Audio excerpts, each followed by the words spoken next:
Alright, today we're going to be building some engines from scratch. Um, Now getting to know the parts of various engines can be very useful when swapping engines. Well, those two cars you can't swap engines from. They only take one engine. But, as you can see here on this custom, that's kind of a weird thing that happens. It doesn't have a secondary hood, but you can still fit it with a supercharger, which is weird, but whatever. Now this particular car can take so many engines. You'll notice in the top right corner, that little scrolling list, those are all the various engines that you can swap into this car. And basically all you'd have to do is put it up on the lift, remove, let's see, I think just the transmission. Yeah, the drive shaft and the transmission, and then this thing should be able to come right out. I think what this came with was a one carb, and I just decided to throw in a supercharger because fuck it, it looks cool. I got some big tires on the back and tried to make it look like a nice hot rod custom dragster, balls to the wall kind of thing. It almost worked, but that's not what I'm showing you today. What we got over here is the engine stand. Now this is where you can build engines, modify them, etc., etc. If you pull an engine out, you can go ahead and click this, and you can add engine to crate. Right now, I don't have any to work with because I haven't pulled any out. But if you have all the necessary parts to build one, you can just build one and keep it in your little warehouse section right here. And that way, you already have one on hand. Let's say you go to the junkyard and you find something that's got, like, it's just an engine block in there, there's nothing else to it, then all you'd have to do is just take out the engine block and then go ahead and put a brand new engine in there, and you're already halfway done. All you have is the rest of the car, which, not too shabby. You can probably take about half an hour to go from a junkyard car to fully restored, ready to sell. This one's worth about 80 grand plus restoration bonus, so not bad for something that I probably picked up at the junkyard for like 8 grand. So it's good to do flips like that, especially if they have bum engines and you can put something great in there, like a 6-pack or a mag or something. But what I'm going to be showing you is just simple 1 carb and 2 carb V8 OHV, which most of these old cars, what they'll take 99% of the time is that entire list, which is the V8, the OHV 1 carb, 2 carb, supercharged Hemi, mag 6-pack, Windsor, and the 365. Now, I believe the Hemi and the mag are Dodge DLCs. The Windsor and the 365 are Ford DLCs. A couple others might be DLCs, but for basic vanilla gameplay, the 1 carb, 2 carb, and the supercharged, that's your basic bread and butter. Most cars come with those. Which also would help it if you have the little warehouse to just keep a bunch of those just already built. That way your flip times are just, it takes it really cuts them down. So that way, instead of going from half an hour for a full car, you can probably narrow it down to about 15-20 minutes. So to build a brand new crate engine, it's simple. Just go in and create new. And you can scroll over. You have the 1 carb and the 2 carb. Now these are basically the same thing. There's like, let's see, I want to say 1, 2. I think there's 6 parts that are different. Similar to the 2 carb supercharged. It takes a different manifold and then you add a scoop. It's a couple more different parts, but for the most part, the 1 carb and 2 carb basically the same. You can get your same basic components for both engines and then decide, which one you would want, and they're basically all the same parts. So I'm gonna go ahead and do 2 carb. Why not? Now you'll notice we have the little outline of the engine, but no parts to work with. See? Nothing. So what that means, you gotta go in and you just gotta grab all your brand new parts. Let's see. For this one, it takes the same, let's see, it's got the alternator, just a regular old alternator. Come down to, let's see, it's got OHV cam gear. Then down to the OHV cam shaft. Doesn't take any of those. You'll need 2 B-clips. See, the crankshaft is just V8 OHV. Takes OHV crank pulley. So you'll need 1, 2, 3 bearing caps. You need block, just regular old OHV block. Where'd it go? Just saw it. Oh, there it is. Over there on the side. Then for the engine head, just a regular old OHV engine head. It's not an A or a B. They both take it's the same side, so you'd get 2 of those. I think the head cover is an A and a B. So you'd want, yep, OHV A. Where's OHV B? Right there. Exhaust is one of the last ones. You need 2 of those, just OHV exhaust. You'll need a fuel filter. Now, various of these components you can get high performance, like the fuel filter, the manifold, the exhaust manifold. The intake on the 2 carb is a performance, not on the single carb. You can't get a single carb performance edition. But the heads, you can get performance, and that'll increase, you know, the power output by a few percent for each one that you do. So you'll need a distributor, a coil, distributor cap, and that's what you need the 2 clips for, is to hold on the distributor cap. Distributor rotor, V8 ignition wires, and yeah, and the manifolds are different. If you want 1 carb or a 2 carb, it's different. Right here I'm making a 2 carb, so I'll need 1 of those. But that's pretty much the only difference, is it takes 2 carbs. Ooh, I forgot the carburetors. So we go all the way back up to right about here. It takes 4 barrels. So I would need 2 of those. Yeah, pretty much just the intake manifold, the air filter base, and the air filter cover are the only differences between the 2 engines.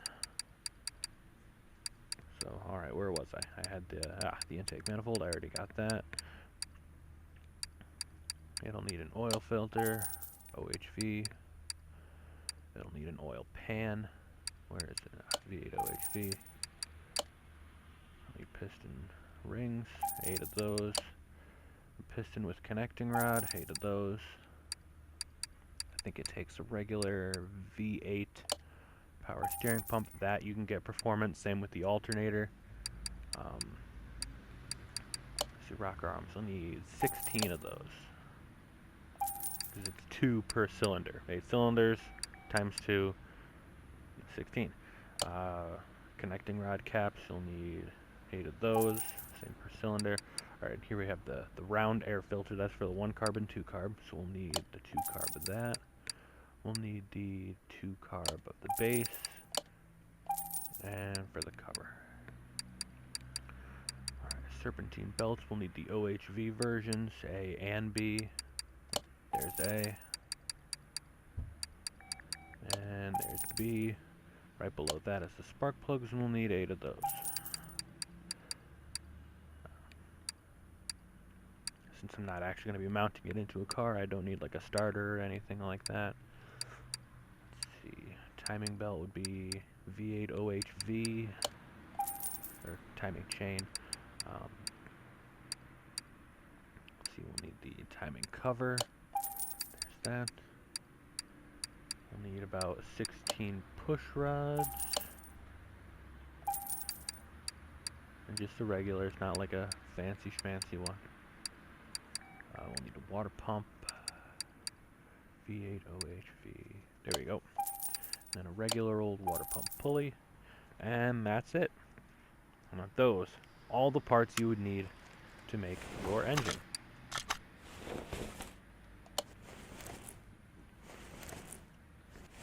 I'll go ahead and flip this engine over. I usually like to work from the bottom first.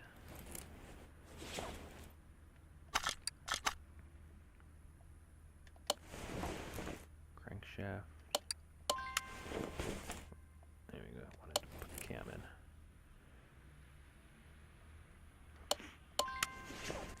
Now, when putting all of these together, if you're doing it on the stand, you can put the flywheel and all that stuff on. I won't be doing that today, just because.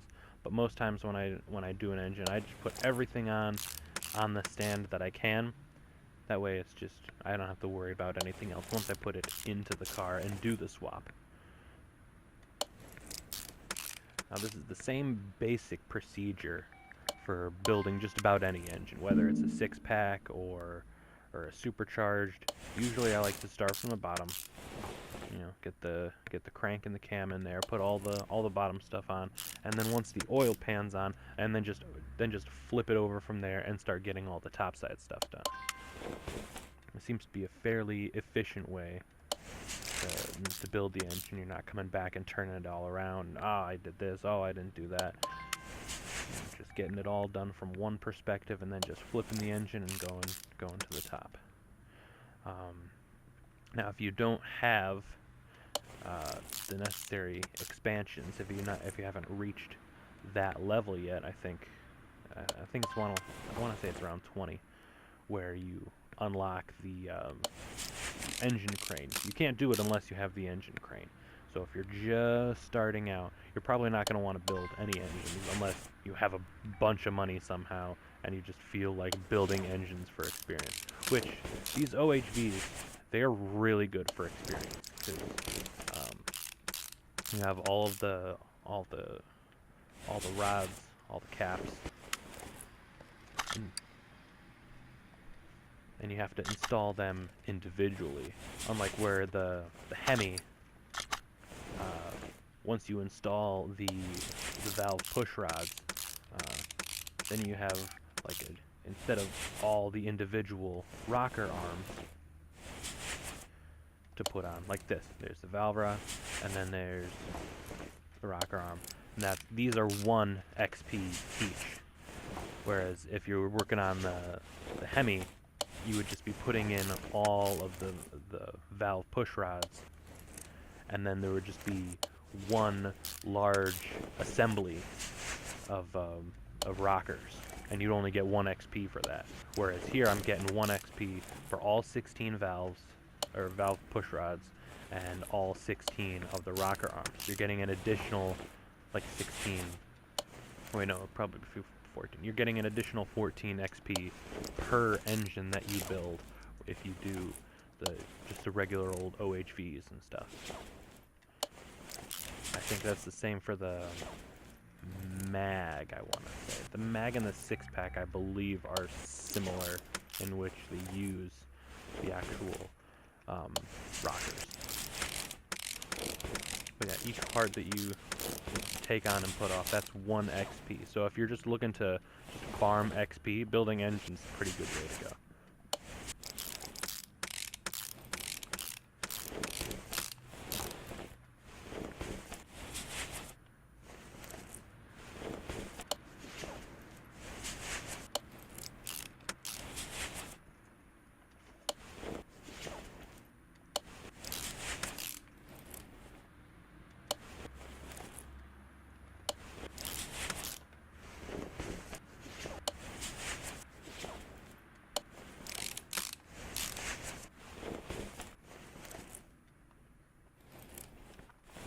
There we go.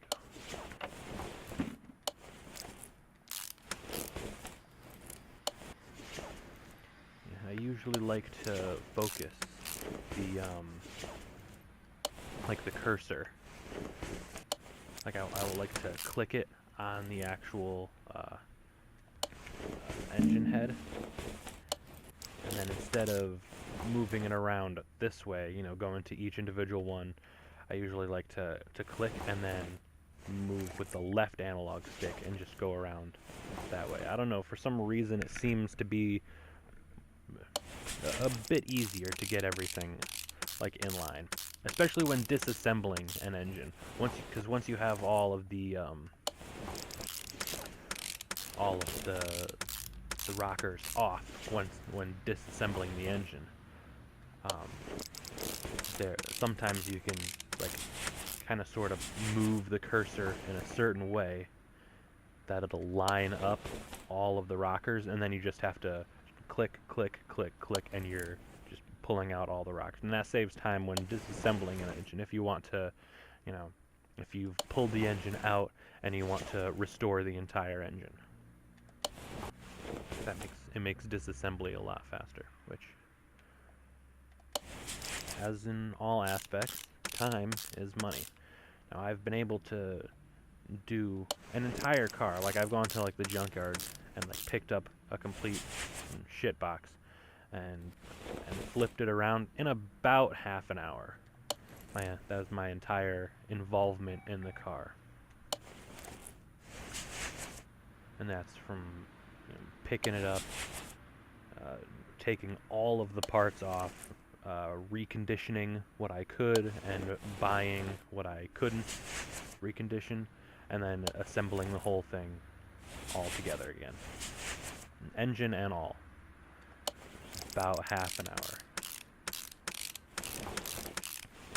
Recently what I've liked starting is the Porsches.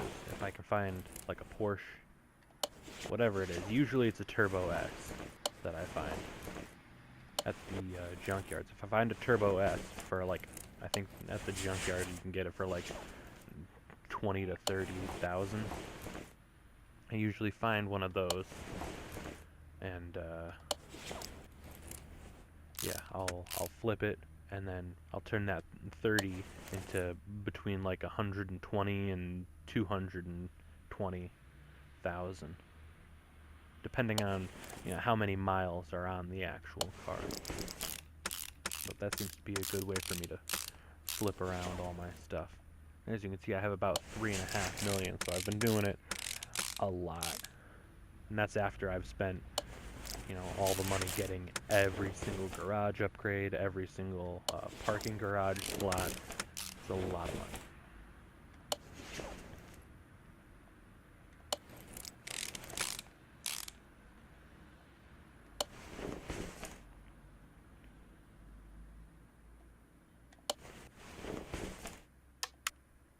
Oop, I forgot the fan. See?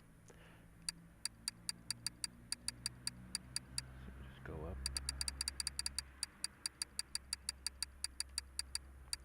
The fan that just takes an OHV fan, and that is it. We now have a complete engine, you know, well, minus the flywheel and all that stuff. And that stuff has performance upgrades too, so you get performance up of that. But yeah, there it is, a completed engine. Not too long, not too hefty of a task, but yeah, and you can stick that in whatever you want. If you go to the junkyard and get something and just pull the old engine out, put the new engine in, and now you don't have to worry about it. I'm gonna take it off the crate, and then what I'll end up doing is just putting it into the warehouse, and there. Now it's not taking up inventory space. Now I can swap it into whatever. If I wanted to bring that back to a 2-carb OHV, if I didn't like how it looked or whatever, I could just easily just swap it back, no big deal. But there you have it. There's the 1-carb and the 2-carb OHV. It's a quick, easy engine build. It's all the parts you need. And yeah, I'll see you next video.